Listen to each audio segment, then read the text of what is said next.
Tales of Those Who Matter, Chapter 5, written by the Spectre. Chapter 5, Lord Zero. This is a story about a character that the players have dealt with recently. A character capable of taking over the minds of others. He was the first Lord to serve under Ovelius, known as Lord Zero.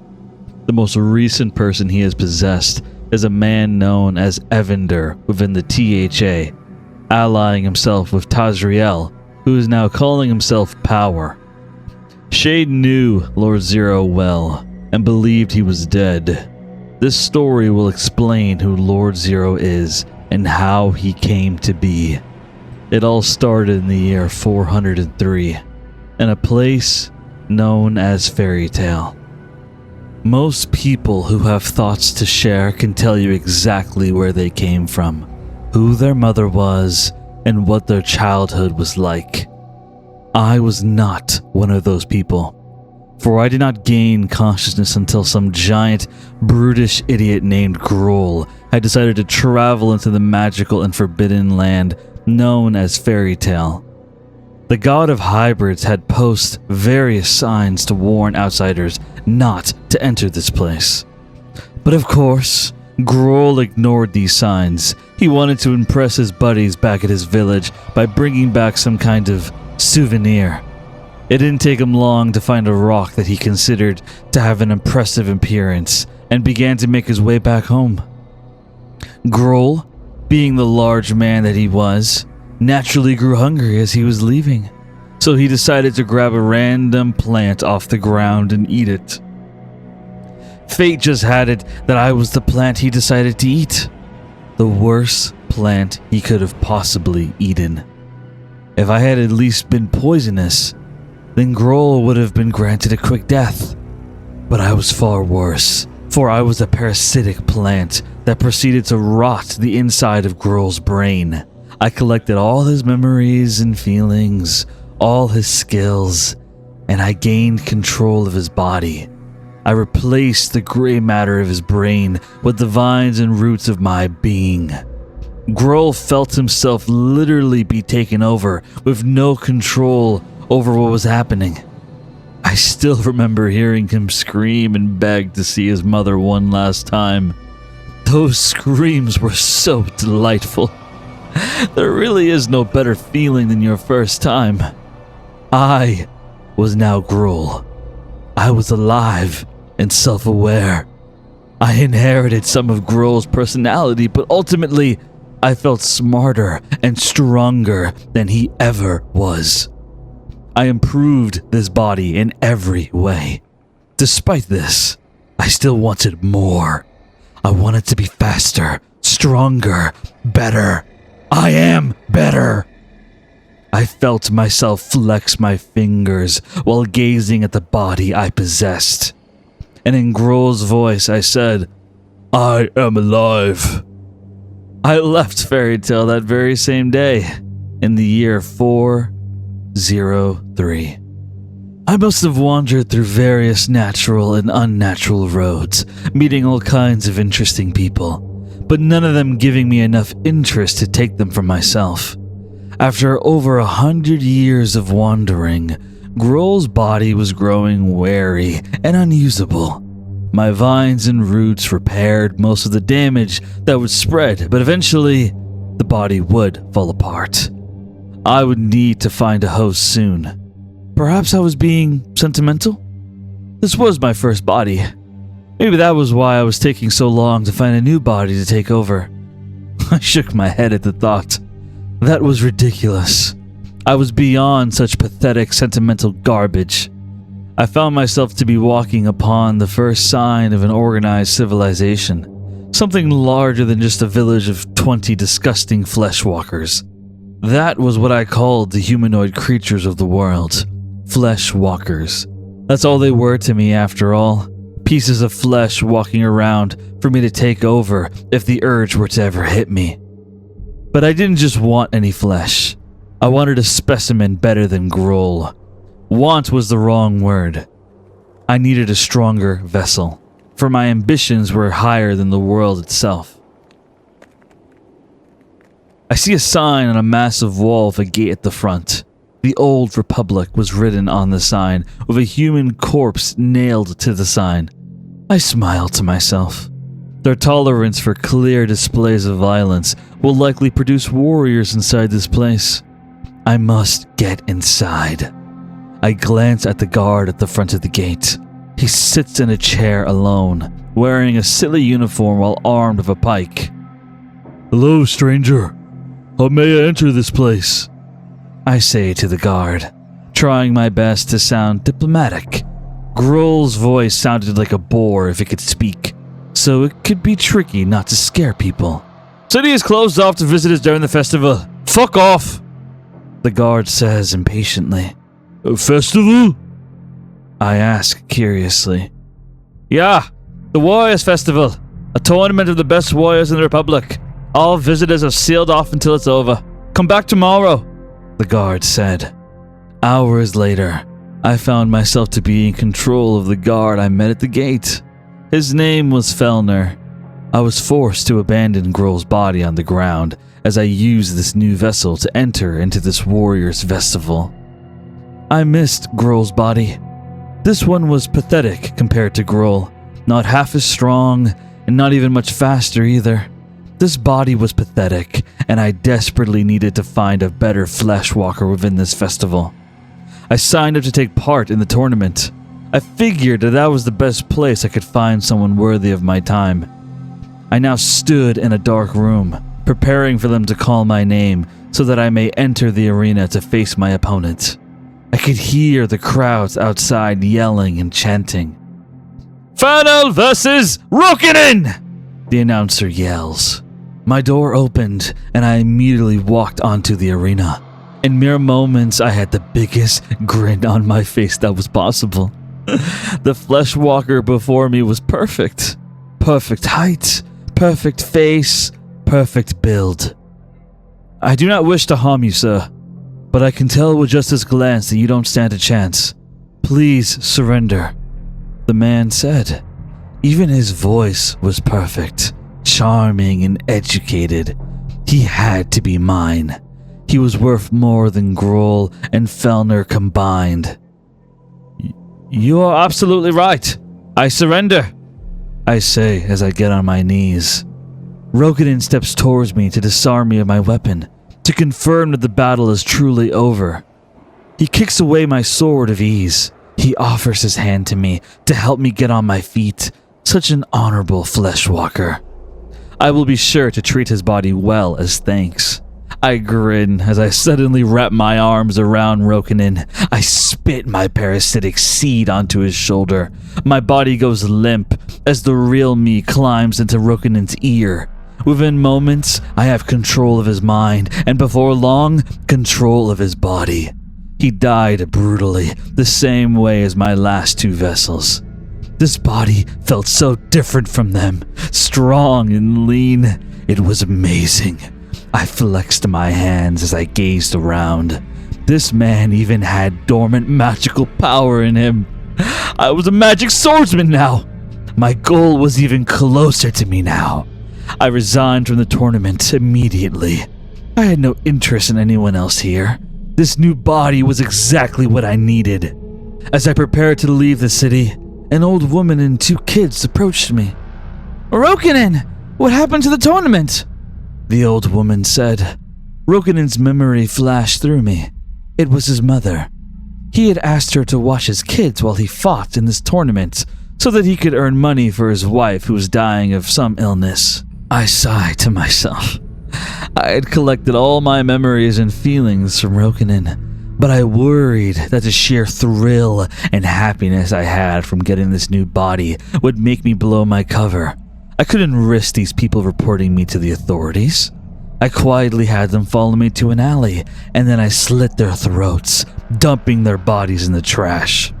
I wasn't a monster. Rokkanen had provided me the perfect body of a warrior. The least I could do to honor that was to go to his wife and kill her so that she wouldn't have to find out about her whole family dying. I tried on a new pair of Rokunin's clothes after I shoved my dagger into the back of the head of Rokunin's wife. Poor woman was awake when I did it. She kept crying and asking why I was doing this. These fleshwalkers were so strange. Didn't they get that everyone dies? So why do they stress so much about it? They weren't like me. They couldn't just get a new body to live longer. So why not just accept it when it was their time to come? Interesting things to think about as I burn down the house of the woman I just killed. I leave the old republic and find myself wandering around again, learning more and more about the world. By the year 720, I had found myself to finally feel the tear on my body, the decay, enough to actually make me want another body. I had taken all this time to learn about the various countries and cultures of the world. I had battled hundreds of foes by now, and most of my battles were easily won. At the time, my ambition was to be the strongest warrior in the world, to have others bask in my glory as I showed them how powerful I was. I wanted everyone to know of my strength. I had decided to go to the tournament of the world's greatest warriors in a large and powerful country known as the Carven Empire. I had to sail to get there because of the abyss that closed them off. They were hosting a tournament to declare the strongest warrior in the world.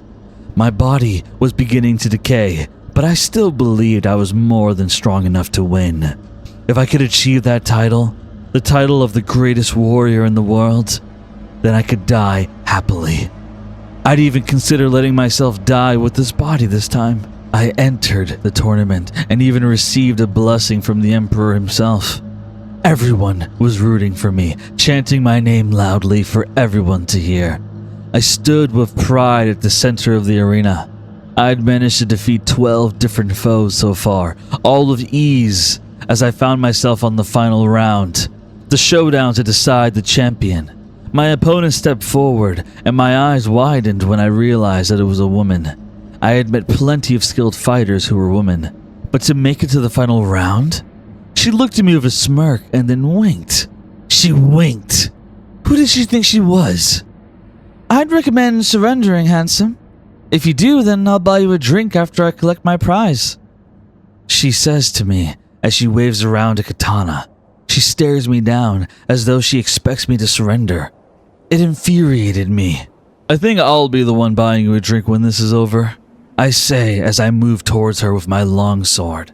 She was gorgeous, so I wouldn't kill her. I'd enjoy her after I won, but rest assured I was going to win. I didn't even bother remembering her name when they announced it. She was just someone I had to defeat. I kicked her in the ribcage hard. I heard her gasp as she fell onto her back. She was shocked to realize that I had learned hundreds of fighting techniques over the centuries I had been alive. I stood over her with a sword in my hand. "Submit," I said to her, pressing the sword against her neck. I blinked, and she was no longer there. Where I was standing changed as well. My feet were now planted outside the arena. The crowd chanted, celebrating the victory of the woman. Apparently, I had stepped outside the bounds of the arena, which was unexpected considering I was standing in the center of the arena and about to claim my victory a moment before. Fury filled me. The one thing I wanted was taken from me. In mere moments, the title, the recognition, it was all taken from me by some kind of trick. I knew that I couldn't let this go unanswered, so I waited on the outskirts of the tournament, kept my eyes on the woman who cheated and won. I ambushed her, and when the right time came, I shoved her into an alley and I slit her throat. I did it quickly to ensure she couldn't do her tricks again. She died on the spot.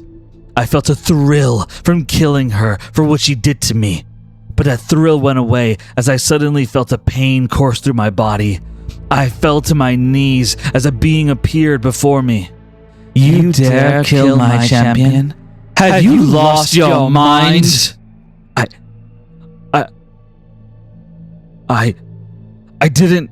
I felt nothing but pure pain. I couldn't even speak. Oh, you aren't even a man, are you? Not truly, anyway. You killed my favorite champion, and I cannot restore her since her body has been enhanced by other medicines. Can you fix it? She says this and watches me struggle to breathe. Choose your next words carefully. You are speaking to the goddess of mischief. Perhaps I could, if...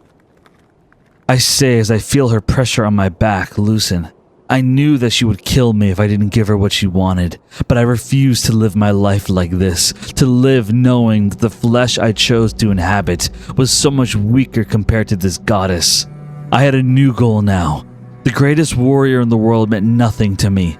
No, I want to be the strongest being in the world, and to reach that status, I have to become a god. I can heal her body, if you take me to the celestial realm. I want to become a god, I say as I look the goddess in the eyes. My, that is hilarious. You are lucky that the god of pain and mystical nature are both trapped right now in the abyss. We could use another god. Oh, why not? If nothing else, it'll spur an interesting moment in the celestial realm.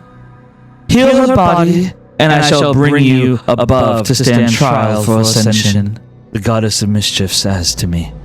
That's all she had to say. I focused my powers on healing the body of the woman whose throat I'd slit open.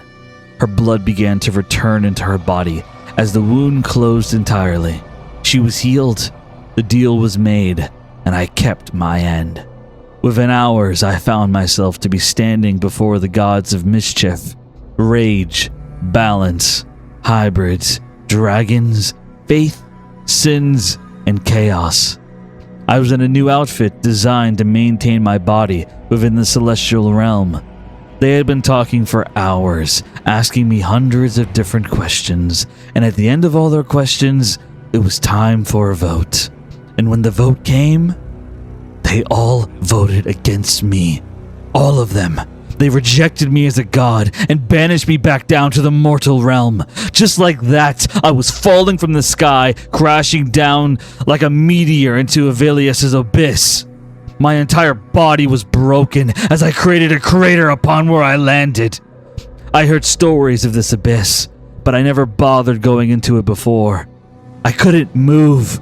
Before long, I heard the growls of various animals. Bears began circling my broken body, preparing to eat me alive. A part of me wanted them to. I had failed. My chance to become a god was ended before it even started. And now I was trapped inside this broken body. The bears roared together as they finally began their charge towards me. I prepared for my end, but then the veins sprang out and wrapped around the bears, restraining them. A woman appeared at the top of the edge of my crater. She looked down at me and smiled. "You fell from the sky? Are you a god?" Avilius asked. "No, but I will be. One day," I say with a hollow voice. "Bold words for a man who just got saved by my husband," Avilius says with a smile. A young boy stood beside her as well. "Your armor looks cool," Tobin says. "Thanks. It was given to me by the gods," I say. "So you've met them?" Avilius asks. "I have," I say simply. "Can you get an audience with them again?" Avilius asks with curiosity. "With enough time, I could do anything, miss. All I need is a chance," I say to her. I don't know why, but I felt great power from her. But even deeper than that, I felt a desire to be above everyone else. I related to her. And even deeper than that, I wanted her. I felt a deep desire to have her by my side. "Very well. What shall I call you?" Avilius asks as she climbs down my crater. She places a hand on my cheek and heals my body. I feel dozens of children's souls be used to heal my wounds. "You look like a queen, so please allow me to be your lord," I say as I stand and hold her cheek with my hand. Her husband would be dead when this was over, and I would be her husband. I had decided in that moment. A queen is in need of many lords, don't you think? But you shall be my first, Ovilia says and smiles, giving me a kiss on the cheek. My Lord Zero. Centuries pass as I serve Ovilius in her desperate need to keep her husband Morven, the sacred tree of the abyss, alive. I admired her loyalty, and I wanted her affection. So I continued finding children to bring into the abyss to feed her husband with their souls. This served me as well, of course, as I would gain power from the souls collected as well. All the lords did, but I served Ovilius the most loyally. My magical powers had enhanced over the centuries of me collecting souls for the sacred tree. The other lords would often judge me for the results I brought. The quota for Morven was 100 souls a month. I would consistently bring in over 500 souls a month. I would travel various parts of the world, kidnapping children and bringing them here to die. My work was glorious, yet everyone seemed disgusted by it. Ovilius would at times ask me to slow down in my work. The thought of slowing down my progression of power nearly made me want to throw up. Before, I could only take over another body by having my true form jump into their body. But now, I could manipulate anyone who was touched by my magical essence. I frighten myself sometimes when I wonder about all the things I could do now. But the same problem persisted. This flesh I was walking in had reached its limits. Rokonen's body had served me well all this time, but I needed something new. A new body that could continue to grow with the souls given to me through the sacred tree. This new vessel finally arrived in the year 1500 when a young man named Shade had been found in the abyss and recruited as a lord for Ovilius. The 7th lord. The more powerful the sacred tree got, the more lords that Ovilius recruited. In the beginning, her interest was only in helping her husband stay alive. But now, she was ambitious, just like me. I had been waiting for her ambition to grow strong enough for me to take steps to kill her husband and take her as my queen. And I would be her king. We would become gods together. When Shade arrived, I knew right away that he was the one I had to take for myself. His body had an insane amount of potential for magical power, and his abilities of shadows. In centuries, I had never met anyone with that kind of power. I began trying to befriend him, to make him like me, but no matter what I did, he seemed to want nothing to do with me. Ovilius and him seemed to get along nicely, though. Shade, how about we go hunting together? I said to Shade one day. I don't know what you are, but I don't want to be anywhere near you, Shade says quickly and then walks away. I would need to talk to Ovilius first. I couldn't take Shade's body without her permission. Ovilius, Shade is a perfect vessel for me. May I take him? I asked her. Morven has told me that he likes Shade. I think I do as well. So I want to keep him around. Find someone else, Ovilius says to me. How was it possible that after all this time, Ovilius still cared about what Morven thought? He was more tree than man at this point. It was ridiculous. I'm denied Ovilius. Now I'm denied Shade? No, this has to end. I have a plan in mind to remove Morven and take Ovilius as my wife, and then take over Shade. But I don't want to make a move without a backup plan. I used my power to plant a part of me into the ground somewhere within the abyss. A nest egg in case things went wrong. Not much later, I appeared before Morven. I placed my hand on his face while he was sleeping, and I tried to use my power on him. I tried to take over his body. I would take over Morven, pretend to be him for Ovilius, and then take over Shade's body, making it look like Morven died tragically. With the way Ovilius glanced at Shade, I doubt it would be difficult to get her to marry me as Shade. It was a perfect plan. However, it was ruined when I was interrupted halfway.